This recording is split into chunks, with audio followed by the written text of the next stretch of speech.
Hello student, परमाणु education hub में आप सबका स्वागत है। आज हम आपके लिए लेके आए हैं कक्षा 10 विषय सामाजिक विज्ञान अर्धवार्षिक परीक्षा का प्रश्न पत्र, जिसमें आपका समय रहेगा ये और पूर्णांक होंगे 80। विद्यार्थियों के लिए सामान्य निर्देश दिए गए हैं। परीक्षार्थी सर्वप्रथम अपने प्रश्न पत्र पर नामांकित अनिवार्यत लिखें। सभी प्रश्न करना अनिवार्य है। प्रत्येक प्रश्न का उत्तर दी गई उत्तर पुस्तिका में ही लिखें। जिन प्रश्नों के आंतरिक खंड है उन सभी के उत्तर एक साथ ही लिखें। नेक्स्ट दिया गया निर्देश आपको प्रश्न पत्र के किन्हीं हिंदी व अंग्रेजी रूपांतर में किसी प्रकार की त्रुटि, अंतर, विरोधाभास होने पर हिंदी भाषा के प्रश्न को ही सही माने। ओके फ्रेंड्स, तो ये और यहाँ दिया गया आपको कि कौन सा प्रश्न, यानी कि प्रश्न संख्या 1 से 6, प्रत्येक प्रश्न 1 अंक का है, पर उनकी उत्तर की जो लिखनी है वो आपको 20 शब्दों में है, यानी कि उत्तर सीमा दी गई है। इस तरह यहाँ पे आपको सब बताया गया है कि 7 से 14 2 नंबर के हैं और उत्तर की शब्द सीमा होगी 40। 15 से 24 3 नंबर के हैं और शब्द सीमा होगी इसमें 100। 25 से 29 4 नंबर के हैं, उनकी शब्द सीमा होगी 150। तो ये कुछ निर्देश दिए गए हैं, आप इन्हें अच्छे से पढ़ लें। और हमारा फर्स्ट क्वेश्चन, तो हमारा पहला प्रश्न है, कांग्रेस ने किस अधिवेशन में पूर्ण स्वराज की मांग की? प्रश्न संख्या 2 है, किस शासन प्रणाली में सामाजिक विविधताओं में सामंजस्य स्थापित किया जाता है? अगला प्रश्न है हमारा, 2 या अधिक देशों के विकास की तुलना का उपयुक्त माप क्या है? अगला प्रश्न है, विनिमय का माध्यम क्या है? अगला प्रश्न है, निवेश का अर्थ लिखिए। प्रश्न संख्या 6 है हमारा, उपभोक्ता शोषण के 2 रूप लिखिए। अगला क्वेश्चन है हमारा, जलियांवाला बाग हत्याकांड पर संक्षिप्त में टिप्पणी लिखनी है, आपको शॉर्ट नोट लिखना है। नेक्स्ट क्वेश्चन है हमारा, दुर्लभ जातियां किसे कहते हैं? ये प्रश्न बहुत ही इम्पोर्टेंट है, आपको सामाजिक विज्ञान के पेपर में देखने को मिलेगा ही मिलेगा। नेक्स्ट प्रश्न है हमारा प्रश्न संख्या 9, भारत में जैव विविधता कम होने के कोई 4 कारण लिखिए। अगला प्रश्न है, बहुउद्देशीय नदी परियोजना की कोई 4 हानियां लिखें। अगला प्रश्न है प्रश्न संख्या 11, वैश्वीकरण का कृषि पर प्रभाव लिखिए। तांबा खनिज के कोई 2 उपयोग लिखिए। अगला प्रश्न है प्रश्न संख्या 13, ध्वनि प्रदूषण के कोई 4 कारण लिखिए। स्थानीय एवं अंतर्राष्ट्रीय व्यापार में क्या अंतर है?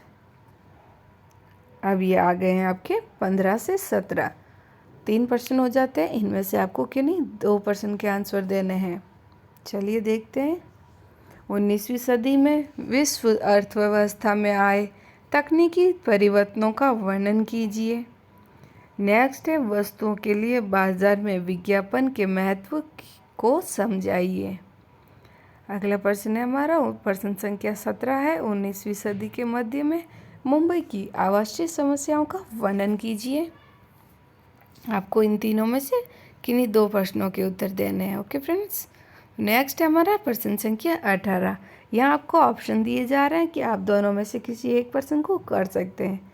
जहाँ 2 प्रश्नों के बीच अथवा लिखा जाता है, ये आपके लिए ऑप्शन होता है कि आप दोनों में से एक कर सकते हैं। वियना सम्मेलन पर टिप्पणी लिखिए, अन्यथा आप लिख सकते हैं कि वियतनाम में फ्रांसीसी औपनिवेश शिक्षा का स्कूलों में विरोध का वर्णन कीजिए। ये भी आपके मोस्ट इम्पोर्टेंट क्वेश्चन है जो आपको 100% आपके परीक्षा पत्र में देखने को मिलेगा ही मिलेगा।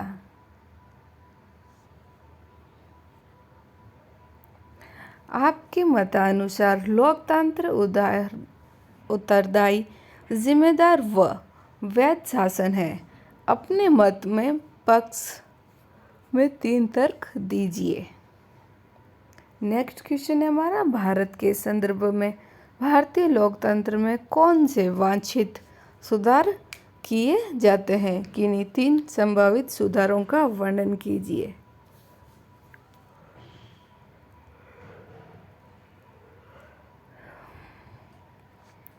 नेक्स्ट प्रश्न है हमारा प्रश्न संख्या 21। कोई 6 सार्वजनिक सुविधाओं के नाम लिखिए। ये लो, ये एक और आ गया हमारा वेरी मोस्ट इम्पोर्टेंट क्वेश्चन। ये आपको आपके एग्ज़ाम में 100% देखने को मिलेगा।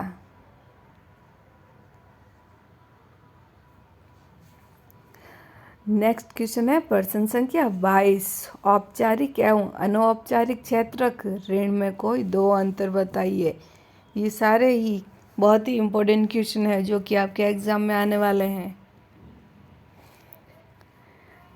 प्रश्न संख्या 23। बहुराष्ट्रीय कंपनियों के कोई 2 लाभ लिखिए।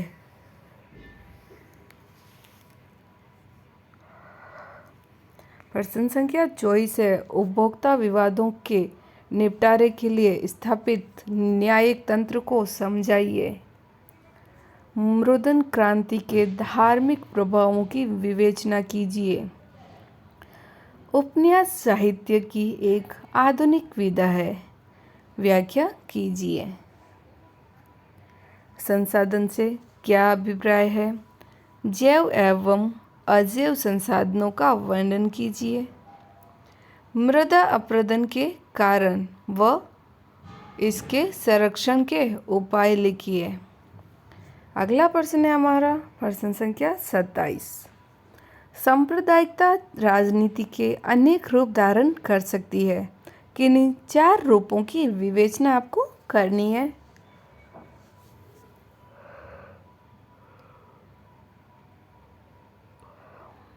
अगला प्रश्न है हमारा, महिलाओं के साथ अभी भी कई तरह के भेदभाव होते हैं। इस कथन की उदाहरण सहित व्याख्या कीजिए। This very most important question, note कर लीजिए जो मैं बता रही हूँ कि ये मोस्ट इम्पोर्टेंट क्वेश्चन है। ये आपको आपके परीक्षा के प्रश्न पत्र में 101% आपको देखने को मिलेंगे। नेपाल में लोकतंत्र के लिए दूसरा आंदोलन की विवेचना कीजिए। लोकतंत्र में राजनीतिक दलों को किन चुनौतियों का सामना करना पड़ा, व्याख्या कीजिए। नेक्स्ट क्वेश्चन है हमारा, प्राथमिक, द्वितीय एवं तृतीय क्षेत्र को उदाहरण की सहायता से समझाइए। ये लीजिए, एक और नोट कीजिए क्वेश्चन प्रश्न संख्या 29। 101% आपको आपके परीक्षा के प्रश्न पत्र में देखने को मिलेगा ये प्रश्न। राष्ट्रीय ग्रामीण रोजगार गारंटी अधिनियम को कम का अधिकार क्यों कहा गया है? नेक्स्ट क्वेश्चन है हमारा, दिए गए भारत के रेखा मानचित्र में निम्नलिखित को अंकित कीजिए। ये ही 4 वो नाम है जो आपको भी आपके प्रश्न पत्र में देखने को मिलेंगे 101%। ये ही क्वेश्चन आने वाले हैं आपके परीक्षा पत्र में। नेक्स्ट क्वेश्चन है हमारा, भारतीय संविधान में केंद्र व राज्यों के बीच विधायी अधिकारों को 3 हिस्सों में बांटा गया है। इस कथन का उदाहरण व्याख्या कीजिए। सार्वजनिक परिवहन सुविधाओं के अधिकारी उपयोग को प्रोत्साहन करने का एक माध्यम लिखिए। सड़क दुर्घटना के कोई एक कारण लिखिए। नागरिकों को यातायात के नियम एवं सड़क सुरक्षा के बारे में जानकारी देकर उन्हें किस प्रकार की रक्षा दी जा सकती है। इस मोस्ट इम्पोर्टेंट क्वेश्चन जिनको मैंने आपको टिक लगवाए हैं वो 101% आपके एग्ज़ाम में आएंगे। ओके फ्रेंड्स, तो ये थे हमारे कुछ इम्पोर्टेंट क्वेश्चन और किस तरह का मॉडल पेपर आएगा आपके एग्ज़ाम में। वीडियो अच्छा लगा हो तो लाइक करें, दोस्तों के साथ शेयर करें, चैनल को सब्सक्राइब करें, बेल आइकन को प्रेस करें। Thank you for watching. All the best all of you.